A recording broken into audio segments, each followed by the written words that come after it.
Hello everyone and welcome to another News Coolum video. The Bolt EV is back on the menu. So I wanted to chime in a little bit here because GM announced that they had restarted production of the Chevrolet Bolt EV and the Chevrolet Bolt EUV. So these are two basically of the most cost competitive EVs available anywhere in terms of the combined functionality and the price that you're paying to get it.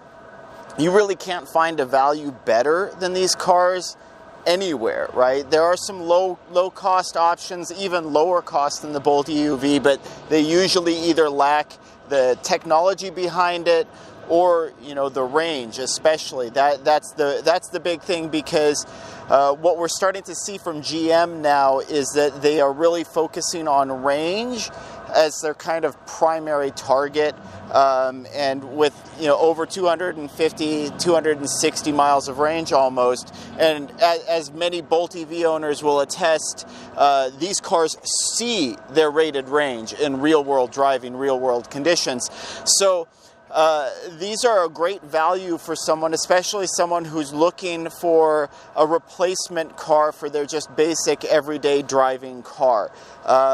You know, there's some controversy over how well these do on road trips. That's really going to depend on how you prefer to travel. If you're not a cannonball runner who drives 16 to 18 hours a day to get 1,000 miles, you know, blasting through the speed limit, this is actually probably going to be fine for your travels.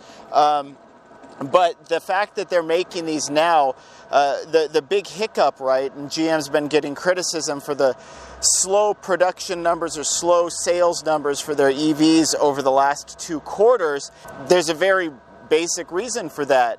They had a safety recall with the Bolt EV and EUV with the batteries, and they couldn't sell any of them. They had a stop sale order on it because the batteries were at risk. Now, they fixed the production processes with LG, they fixed the batteries, and they've been replacing the batteries. And the problem is, when you have 140,000 batteries to replace, you don't have any left over to make vehicles. And so GM made the decision to prioritize their current customers over making new customers. And that's sort of debatable how you want to look at it, but something happened, something triggered GM to say, you know what, we're going to start producing cars again. So it's very likely that they hit the 50% mark, right, in replacing those at-risk batteries, which means in the last 6 months, they've had to have produced at least 70,000 batteries. That's more than, whoa, I'm doing the math now. That's almost 6 times their previous annual battery production level. And that's huge, because that means that while initially the Chevrolet Bolt EV and Bolt EUV were restricted to about 25 to 30,000 deliveries a year based on battery production limits, more than quadrupling that, right? More than quintupling that. It means that GM could reasonably build as many as 100,000 of these Bolt EVs and EUVs per year for the next year or two. That's huge. That's going to be a big boon for people who are suffering from $6 a gallon gasoline right now. It's going to get a lot of people into EVs who wouldn't otherwise be able to afford some of the other long-range options. So that's huge. That's massive. GM's been doing a lot of work behind the scenes, so those 400, 500 EV deliveries in a quarter that everybody seems to be misrepresenting, they don't tell the full story. So I think GM needs to get credit for that. They need to get credit for the fact that they're feeding almost $1 billion to EVgo to build out the public charging infrastructure in the United States. So GM is doing a lot of work that doesn't make for fancy headlines, or you know, if you mischaracterize it the right way, maybe it fluffs Tesla's stock value a little bit. I don't know what the motivation is, but I don't really care. I enjoy my car. I've had it for 5 years, 150,000 miles, and it's great. And I'm glad to see that both, you know, I'm in line right now. My dealership, it seems like they can only handle about 2 replacements a month. Maybe it's with the shipping and the box containers. There are faster dealerships doing 2 to 4 of these a day in terms of swapping out those at-risk batteries. So I still have a while before I get my replacement battery, which I'm really looking forward to. But it's no big deal, no big rush for me.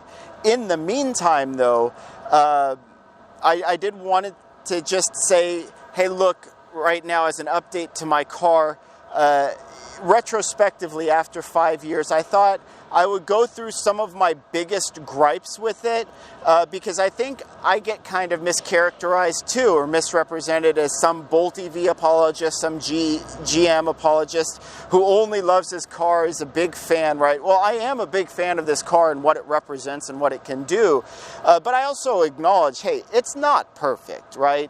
There were things that I did to this car. Like the first thing I did was swap out those heavy LT rims with light cruise eco rims that just completely changed the driving dynamic of the car. And so there are things that can be done with this Bolt EV that are serious improvements. Some of them I don't think that GM did with the current crop of Bolt EUV and EV that have come out.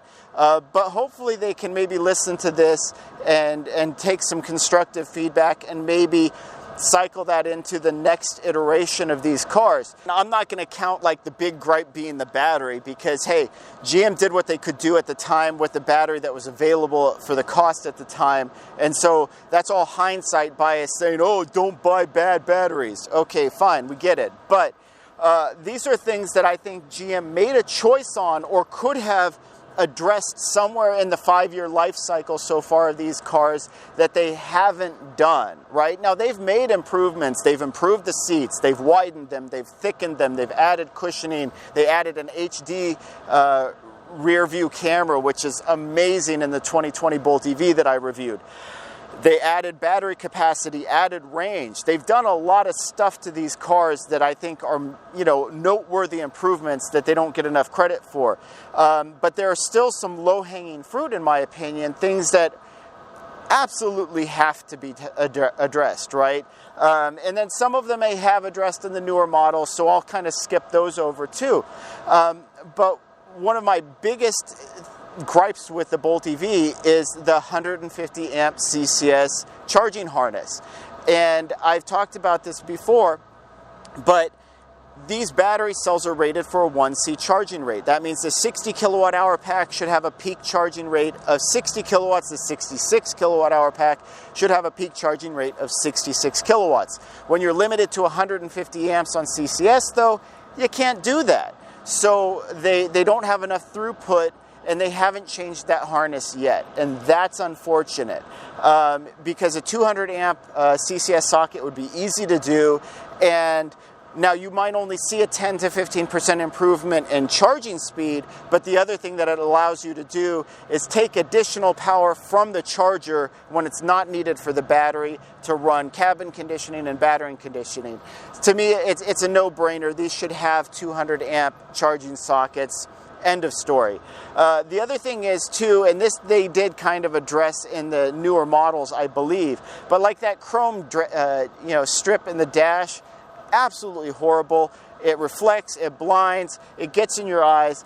It's not something that I like. It's something that they should have replaced again long ago, or deleted or matted or whatever they needed to do for those early model Bolt EVs. And then even the dash screen, I like it. I think it's a perfect size. I just don't like the orientation. It's sort of at an angle, reflects a lot of light. I would prefer it to have it a little bit more vertical so it doesn't reflect as much light. You can still access it.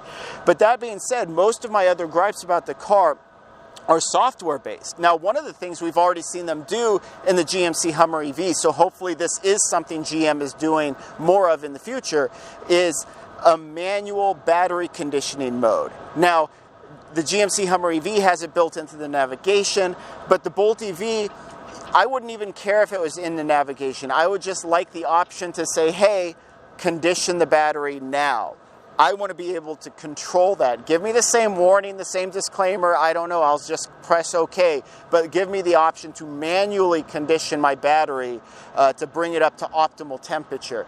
But with that being said, that's the other thing that I don't like, is this car does not display key battery information and key power information. They have that power flow screen in the UI.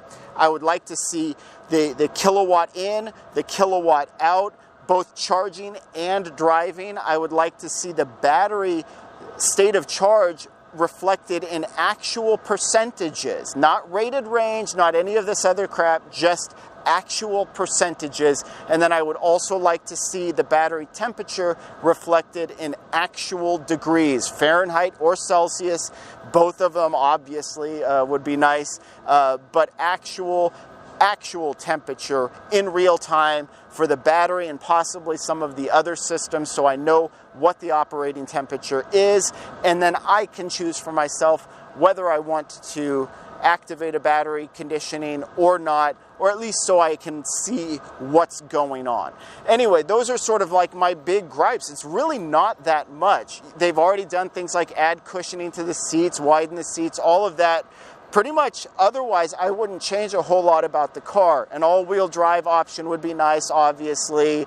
The sunroof that you get in the Bolt EUV would be a nice option, obviously. But otherwise, there's not a whole lot to change with what was otherwise a very rock-solid car out of the gate. So I'd love to hear what you think. Do you currently own a Bolt EUV? Are you looking to buy one? How excited are you that GM could be producing over 100,000 of them a year at this point? You know, how excited are you just to see an affordable EV that's available for purchase, or the fact that now we have an expanding second DC fast charging network that's nationwide that has 350 kilowatt charging? If you enjoyed this video, please like and subscribe. It really helps out the channel, and thank you for watching.